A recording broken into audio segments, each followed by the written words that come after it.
Desde ahora inicia Tu Voz al Mediodía con el doctor Guido Gómez Mazara. Somos tú en todo el país. Una parte importante de los observadores, analistas sobre los procesos políticos de América Latina y más este mundo global que casi nos obliga a entenderlo, hace mucho énfasis en los resultados electorales y la posibilidad de una segunda vuelta. Yo en la primera parte del programa quiero hacer un esfuerzo para colocar en retrospectiva lo que ha pasado en Brasil y por qué este nuevo proceso de éxito político de las propuestas políticas de izquierda no guarda relación con la primera ola de lo que los chavistas llamaron socialismo del siglo XXI. ¿Por qué? A la gente hay que recordarle que en Brasil hay una tradición autoritaria, dictadura, ¿eh? Y que el proceso de construcción democrática no tiene 30 años en Brasil.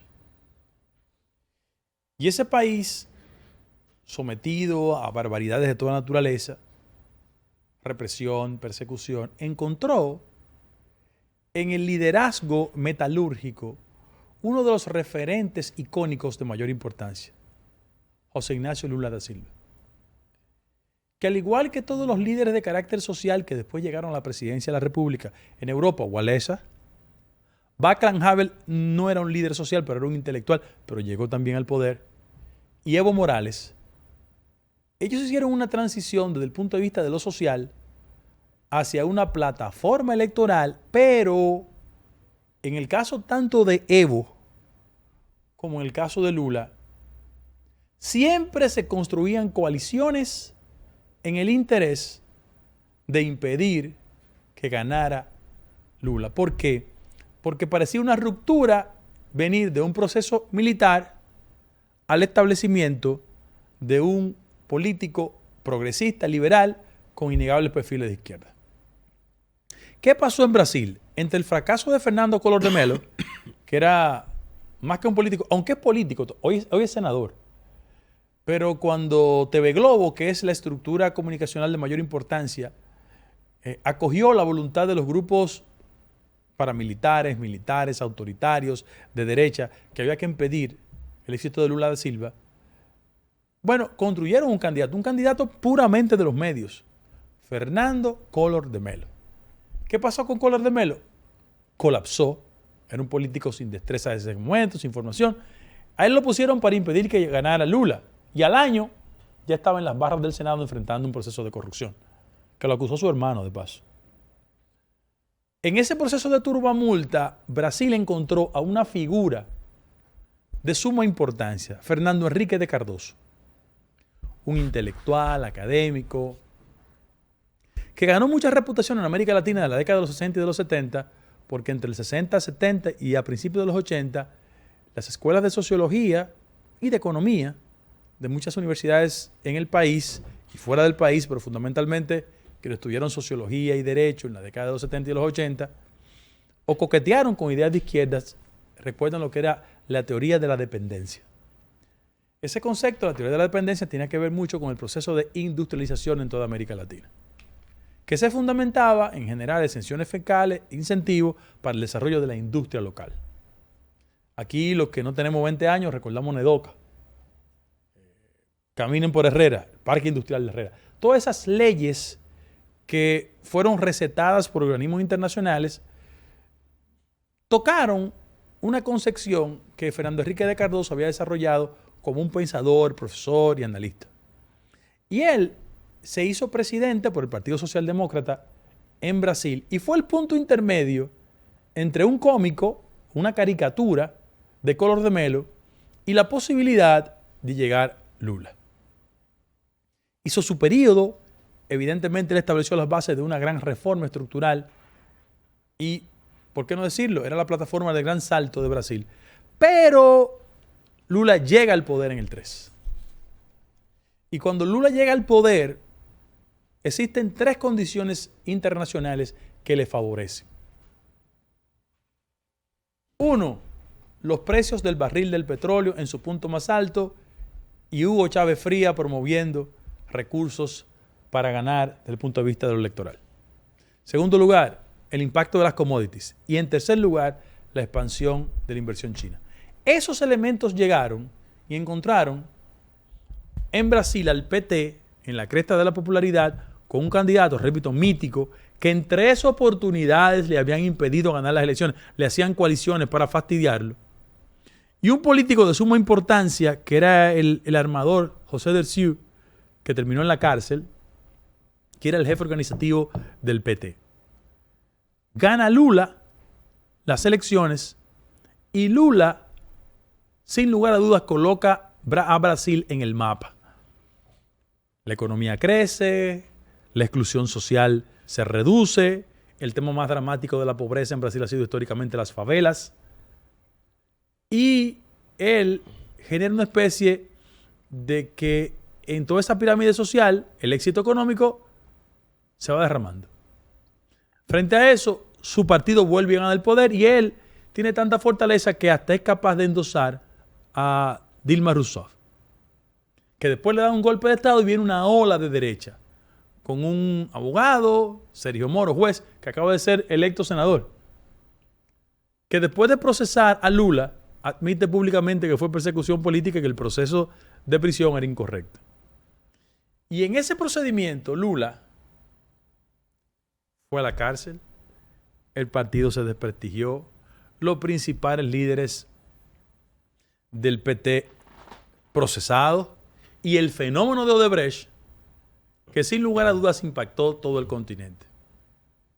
Y Lula fue llevado a la cárcel por una compra de un apartamento que él nunca fue, nunca lo vio, su familia nunca ingresó a él, y que un contratista dijo que ese apartamento era para él.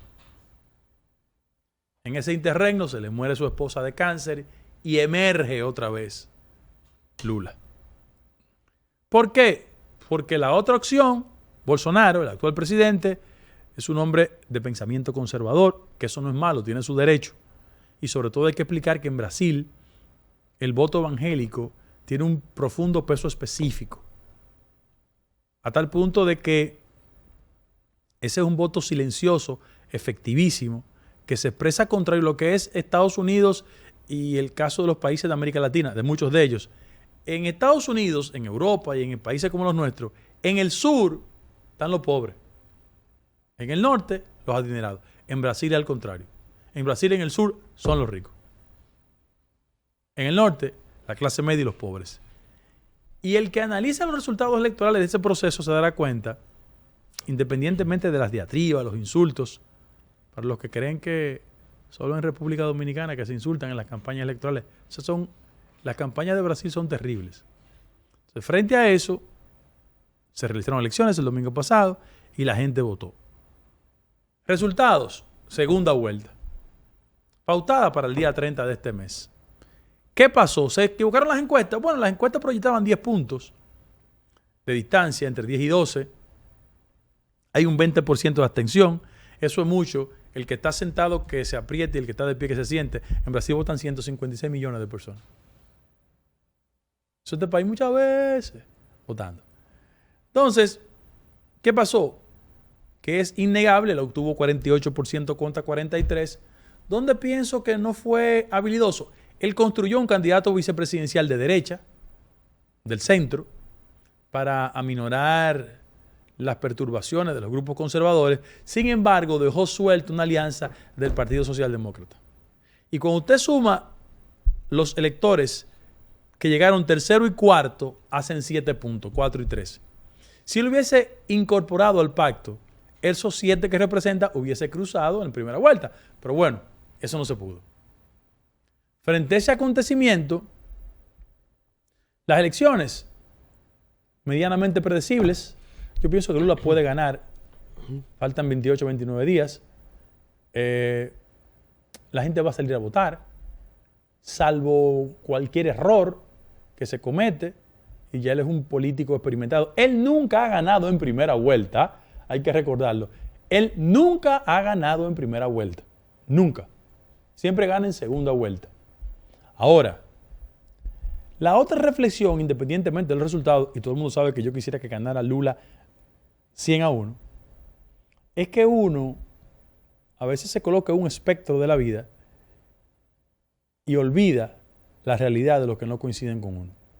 Es innegable que en el caso de Brasil, al margen de los componentes religiosos, como usted lo quiere llamar, la derecha tiene un candidato que concita simpatías.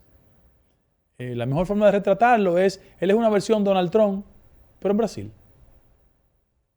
Repito, tiene problemas judiciales, hace comentarios contra los grupos alternativos, insulta a los periodistas, hace de todo, pero hay un estilo, hay una forma que ha provocado este proceso. Reitero, 38 contra 43 y una segunda vuelta. De concretizarse el éxito en menos de 29 días, la victoria de Lula es una muestra más que suficiente del segundo ciclo de éxito electoral de los llamados partidos liberales o de izquierda. Tú sabes que Brasil retrata también lo que es el impacto del voto religioso. Una ficha que emerge desde hace algún tiempo y que mencionábamos a su finado esposo Marina Silva, esposa de Chico Méndez. Chico Méndez, que fue un activista ecológico que fue asesinado, y ella asumió su papel, fue ministra de Medio Ambiente, actualmente es diputada federal. Pero ella es el punto clave de Lula porque es la persona que tiene la oportunidad de acercar el partido de Lula tanto a quien quedó en tercero como al que quedó en cuarto lugar. Estoy hablando de Tebek y de Gómez. Ciro Gómez. Se supone que Lula, dentro del ajedrez político, debió agrupar a esos 9 candidatos que quedaban y ponerlos a su disposición para tener la oportunidad de ganar en primera vuelta. Bolsonaro ha resultado ser un candidato no tan fácil como pensaba todo el mundo. Sin embargo, parte del equipo político de Lula hizo comentario de alguno de los dos, tanto de Tebek como del caso de Gómez. En el caso de Tebek, hay que decir que el jefe político del proyecto de Lula en un momento comenzó a cuestionarlo, porque, como hablábamos hace un momento, las elecciones en Brasil se parecen mucho aquí, y cuestionaba su manejo financiero, su pulcritud. Eso llevó precisamente a que en un momento Tebek, el que estaba en cuarto lugar, se distanciara demasiado de Lula y se acercara mucho más a los ideales de Bolsonaro. Mira cómo va la cosa. En el caso de Gómez, ya Lula, por decirlo así, después de unas conversaciones de la señora Da Silva, ha dejado entrever que podría ser el nuevo ministro de Agricultura en el próximo gobierno. O sea, el voto evangélico en los próximos días tendrá un papel fundamental. ¿Cuál es el problema de Lula? Que Lula, que viene de un pensamiento progresista, un poquito más liberal con el tema de los LGTB, con el tema del aborto, enfrenta a la comunidad evangélica, por decirlo así, en sus ideales. Por el otro lado tenemos a Bolsonaro, que aunque uno entendería que es un extremista, pero ese extremista es el que está mucho más cerca de lo que esos sectores religiosos quieren, que no aborto, no LGTB, no disolución a la familia, entre otras cosas. O sea, como tú dices, lo que uno quisiera en su imaginario es que Lula lógicamente ganara las elecciones. Ahora, el escenario de los próximos días, quien se acerque particularmente a esos dos individuos es la persona que llegará a ganar las elecciones. Por eso digo que en esta ecuación la señora Marina Silva es la ficha del tranque, por decirlo así.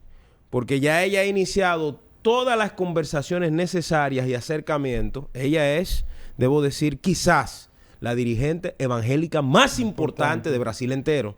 O sea, en un momento determinado, la candidata presidencial en el pasado proceso que debió llegar fue esa señora, pero su poder lo continúa concentrando y la comunidad evangélica la respeta demasiado. Estamos hablando de que entre 40, 45 millones de votos son evangélicos. 40 o 45 millones de votos. Estoy hablando con abstención, con que me enfermé, con lo que sea. Esos 45 millones de votos son determinantes. Son fuertes. Son fuertes. Entonces, el proceso electoral de Brasil, el que sea presidente será el que acerque más el discurso al tema ideológico. Quien defienda la tradición ganará. Asimismo, quien defienda la no homosexualidad, quien defienda el no aborto, quien defienda todos esos ideales de la familia tradicional, por llamarlo de alguna forma, o la familia conservadora, ese será el candidato que ganará. Lula, y por eso entiendo la estrategia de utilizar un vicepresidente que sea mucho más cercano a esos sectores conservadores. Lo que pasa es que la gente dice, no es solo tu vicepresidente, ¿qué piensas tú sobre esto o aquello, sobre estos o aquellos ideales que en un momento tú decías que no eran importantes? O sea, la política en el caso de Lula requiere que él se reinvente. Estos 30 días son fundamentales para eso. Una pausa, volvemos con esta que es Tu Voz al Mediodía.